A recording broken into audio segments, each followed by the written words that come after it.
gentlemen. Time and temp, 3:57, 95 degrees.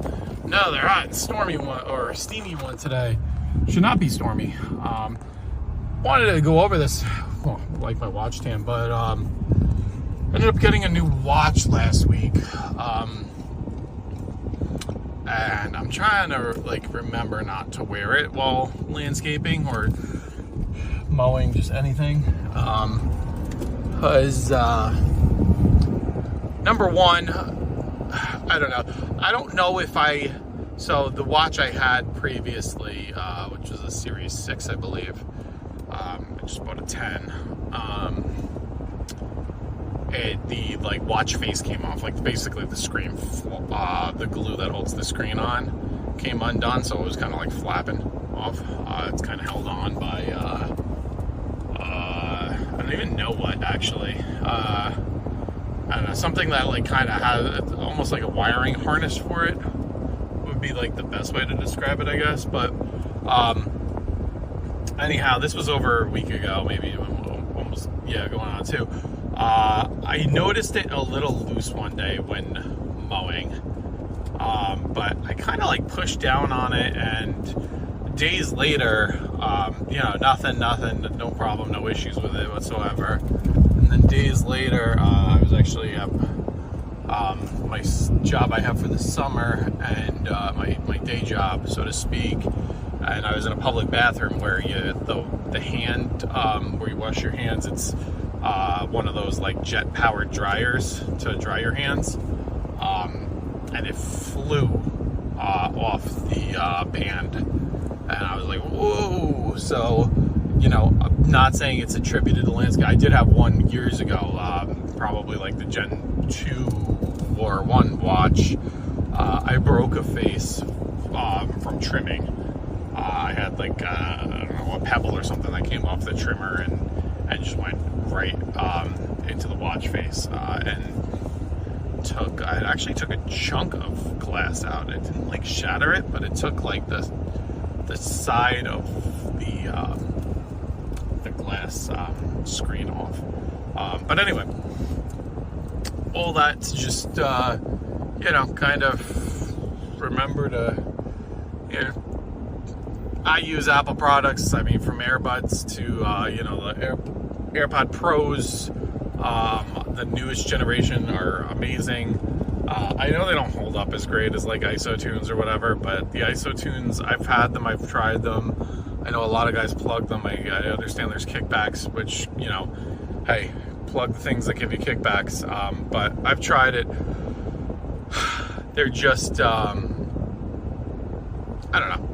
They're okay. To be fair, I haven't tried them in a while, so their newest generation of whatever might be amazing compared to some of the older stuff that I've had with them.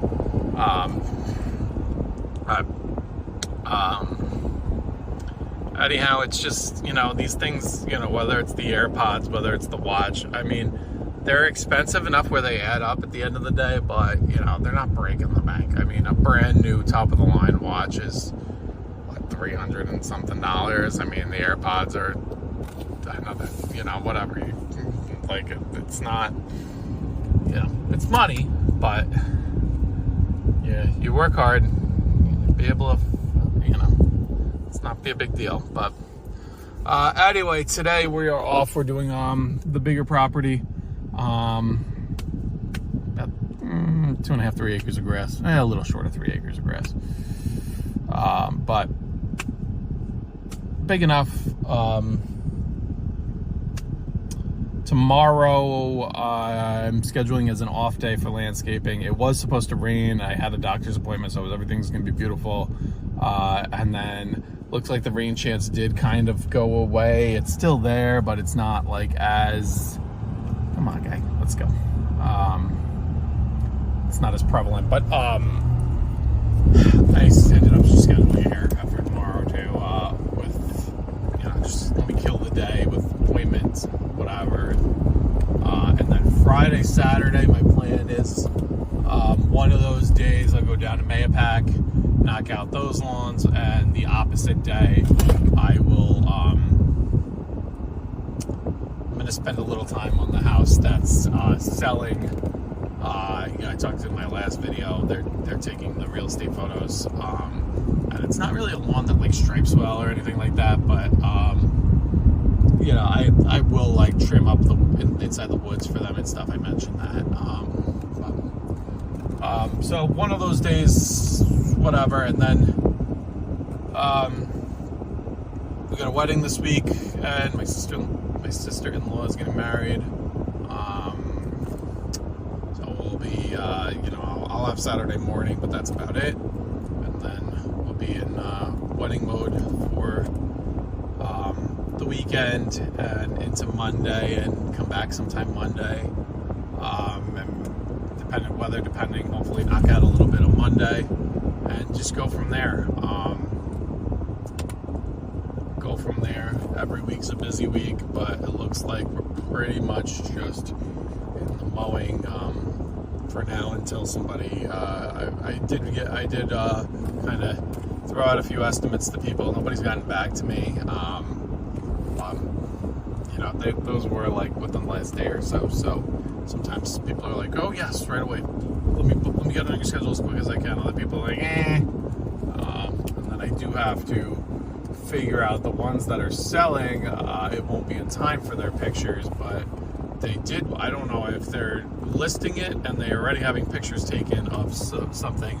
I don't know why they want yet more things done, but they want a couple of things that to me are not important. They have like a little area underneath their deck. They have like a raised deck, and they have an area underneath that that I made gravel, but they want to like border it off and with wood, and then like they have these nice pressure treated wood timbers to kind of square it off, which, listen, I get if you're going to stay there, that makes total sense, but they want it painted. They said painted. I think they mean stained. I don't know. But I told them, I was like, listen, I can do that for you, but not in time for your pictures on Sunday. So, like, okay, and kind of just left it at that. So, I don't know. I don't know exactly what's going to come of it. But hey, that might be a little extra work. I mean, any little extra bit you can get. The problem is just when it rains, it pours. You know, you just your schedule sometimes just goes to shit. You just have to adapt to it. And you know, I used to, and I still am like a planner, like in my head, like, okay, I'll do this here. I'll do this one and this one and this one, and then this day I'll do this one, and I could tack this onto this, and then I'll have enough time for that. And you know, and that works to an extent, but then, you know, you also, like in my case, I also was like a little too like rigid with that, and I kind of learned to just like chill out, roll with the. What am I doing? Oh my god! I'm trying to make a left when I have the right of way. Should have had the camera first. Anyway, wonderful drivers here. So that's you know, something you know, to consider, just taking odds and ends jobs, or just little things too. You don't always need those big ticket items. Like in the same breath, yes, I wrote a landscape quote for tear outs that are thousands of dollars worth of work, or, you know, honestly, let's just say, forget about the stuff with the wood and the painting or the staining or whatever for them. Let's just say the offering to trim the area in the woods, like, hey, you know, I could trim this up, make this look real much better for your pictures. Bam. That's, you know, I'll just well, how much? We'll just call it an extra mow, you know, and my minimum is like $70. So it's like an extra $70 to do, you know, whatever, 10, 15 minutes of trimming, like, you know, or you could have a minimum hourly rate. You know, some guys do that. You know, to me, they've given me so much work. I didn't want to hit them with like a minimum of $125 to do 10 minutes So we're, especially if they're there, you know, it's one thing if, like, you know, you kind of feel bad. You can't feel God, can I speak? You can't feel too bad, but you kind of feel a little bad. But anyway, I'm gonna wrap up this video as we maybe I'll just leave it till we get to the property. Nobody coming there. Nobody coming here. We're gonna take a right. I'll give you a mirror view as we make this tight, right? I don't know if you can see the trailer hustling around that curve there. One of the reasons why I bring the small trailer is you got tight little turns like that. You got stuff like that. This is a dead end, so it's easier to get in and out of this. It's honestly the 16-foot trailer is totally fine for this, but you do when you have a tandem axle, you got you know, a total of 4 trailer tires, 2 on each side, right? Those 2 tires that are on the inside of your turn kind of naturally just skid, and it really wears your tires down, making tight turns with a tandem compared to a single axle that these tires, I actually upgraded these tires to load, I think they're load D. They're not a E, but they're D load range tires, so they're better than they've got a higher carrying capacity. Not that I'm carrying anything. It's a 10-foot trailer. Nothing in here is. The Skag V-Ride is the heaviest thing at like 1,100 pounds. It's going in this thing trailer. That's but so it's not so much that, but it's just it's not so much for the weight rating, but for the like load for the wear rating, they wear a lot better. But you don't have that. You don't really have that skid effect with these single axles. So that's kind of a reason. But at some point, I'd like to upgrade to an enclosed, like 16-foot trailer, and that would be a tandem. But we are in and out of these tight little properties.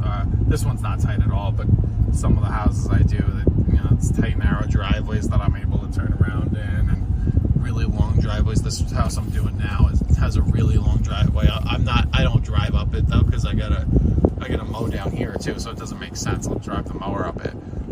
But some of them are like way back half mile off the road, where I take the truck in and out and turn the truck around and what have you. But as we pull up, let's see. Yeah, we got a lot of growth here. So it's this one here, that nice entrance way. But we're starting to get dandelions and stuff coming up, and but anyhow, all right. Let me put park the truck in the shade the best I can.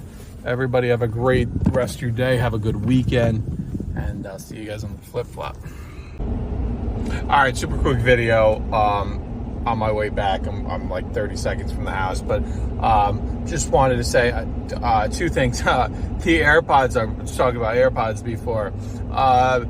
Every once in a while they get dust in the case and they do not charge, and I just ran into that problem where I had one dead earbud today.